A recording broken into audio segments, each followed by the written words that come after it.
नमस्कार दोस्तों। आज हम बात करते हैं एक बहुत प्यारी सी कहानी जिसका नाम है नेताजी का चश्मा। देखिए, ये जो कहानी है नेताजी का चश्मा ये क्लास 10th की किताब है क्षितिज, उससे लिया हुआ है। बहुत प्यारी कहानी है। इस कहानी की जो मेन कैरेक्टर हैं, इसमें एक कैप्टन है, एक पानवाला है, एक हालदार साहब है और कुछ बच्चे हैं। देखिए, हालदार साहब ज़्यादातर हर 15 दिन के अंदर एक छोटे से गांव, एक कस्बे से निकलते थे। उस कस्बे में चौराहे पर एक मूर्ति लगी थी नेताजी सुभाष चंद्र बोस की, क्योंकि जो हालदार साहब थे वो खुद भी काफ़ी ज़्यादा देशभक्त थे। अब पान वाले के बारे में बताते हैं। पान वाला काफ़ी मोटा है, उसकी बहुत मोटा ताजा है, तोंद निकली हुई है, सर पे गिने चुने बाल हैं, हर दम मुँह में पान चबाता रहता है। इवन जब ग्राहकों को सामान देता है तब भी उसके मुंह में पान भरा रहता है। इतना ज़्यादा पान खाता है कि उसके होंठ काले और लाल हो चुके हैं और दांत भी ज़्यादातर पूरे लाल हैं। वो कैप्टन के बारे में बताता हूँ। दरअसल एक गरीब इंसान है, चश्मे बेचता है और लंगड़ा है, लेकिन वो अपने देश से बहुत प्यार करता है, स्पेशली उस मूर्ति से जो नेताजी सुभाष चंद्र जी की मूर्ति है।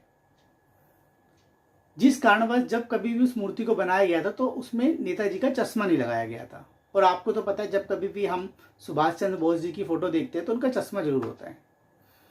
तो वो क्या करता है कि चश्मे तो बेचता था, तो वो एक एक चश्मा निकाल के हर बार उनके लगा देता था जैसा पॉसिबल हो, ताकि नेताजी को सम्मान देने के लिए, क्योंकि वो काफ़ी अच्छा देशभक्त था और वो काफ़ी गौरव समझता था ये करने के लिए। वो सम्मान करता था हर बलिदान देने वाले नेताओं का। तो हालदार साहब को ये बड़ा अच्छा लगता था।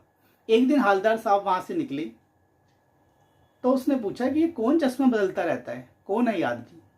तो पान वाले ने बोला, पान को एक तरफ थूकते हुए, अरे एक पागल है, लंगड़ा है, गरीब सा है, सनकी है, देशभक्त समझता है अपने आप को और हर बार नेताजी का चश्मा बदलता रहता है।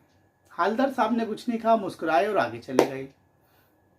कुछ दिनों बाद फिर दोबारा 15 दिन बाद हालदार साहब का वहाँ पे चक्कर लगा, लेकिन इस बार मूर्ति पे कोई चश्मा नहीं था। उन्हें बड़ा दुख हुआ। उन्होंने पान वाले से पूछा तो पान वाले ने बोला, कैप्टन मर गया। अब कैप्टन मर गया तो कौन इस पे चश्मा चेंज करे? अच्छा, इसमें पान वाला चाहे जितना मर्जी मजाक करता हो, लेकिन कैप्टन के मरने के बाद पान वाले को बड़ा दुख हुआ। उसकी आंखों में आंसू थे। वो अभी भी उसको मिस कर रहा था। चाहे वो उसका मजाक उड़ाता रहे, पर दिली भर उसे अच्छा लगता था कि चलो कोई तो है हम में से जो अपने काम में लगे हैं पर देशभक्त है, थोड़ा टाइम निकालता है। हालदार साहब को जब ये बात सुना तो बड़ा दुखी होकर वहाँ से निकले। उन्होंने देखा क्या हमारे देश में देशभक्ति की भावना चली गई है? क्या कोई भी नहीं है जो उस मूर्ति को चश्मा पहना सके? लगता है आज के युवा, आज के नौजवान और आज के लोगों को बलिदान की कदर नहीं है, सेनानियों की कदर नहीं है, और वो ये सब उनके मन में चलता गया और वो फिर अपना वहाँ से चले गए। उसके बाद कुछ दिनों बाद फिर 15 दिन बाद चक्कर लगा। इस बार मन नहीं था वहाँ की तरफ जाने का, दुखी थे। क्या करने जाएंगे, देशभक्ति है नहीं, दुख हो रहा था उन्हें। लेकिन गाड़ी तो निकालनी थी वहाँ से। जब गाड़ी निकाली तो देखा कि इस बार उनकी आइस पे चश्मा था, और वो भी किससे बना हुआ था? सरकंडे से।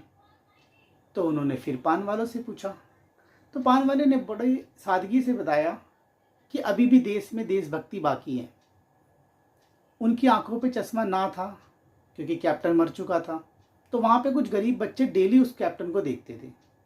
तो इस बार उनके पास ज़्यादा पैसे, ज़्यादा संसाधन तो थे नहीं, तो उन्होंने सरकंडे से छोटा सा चश्मा बनाया और नेताजी की आइस पे लगा दिया।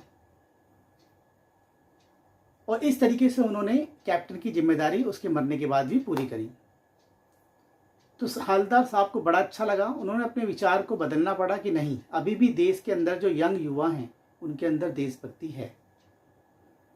तो इस छोटी सी कहानी से हमें सीख मिलती है कि कई बार कुछ लोग कुछ अच्छा काम करते हैं तो लोग उनका मजाक उड़ाते हैं, लेकिन बाद में उसको प्रशंसा भी मिलती है। तो इस तरीके से हम अपनी प्राइवेट लाइफ में इतना गुजरे हुए हैं, उलझे हुए हैं कि हम इन चीज़ों पे ध्यान नहीं देते, जैसे देशभक्ति, देश के प्रति सम्मान, किसी की हेल्प करना। लेकिन अभी भी हम में से कुछ लोग हैं जो इन पे ध्यान देते हैं, टाइम निकालते हैं और उन्हें अच्छा लगता है। आई होप ये कहानी आपको अच्छी लगी हो। धन्यवाद।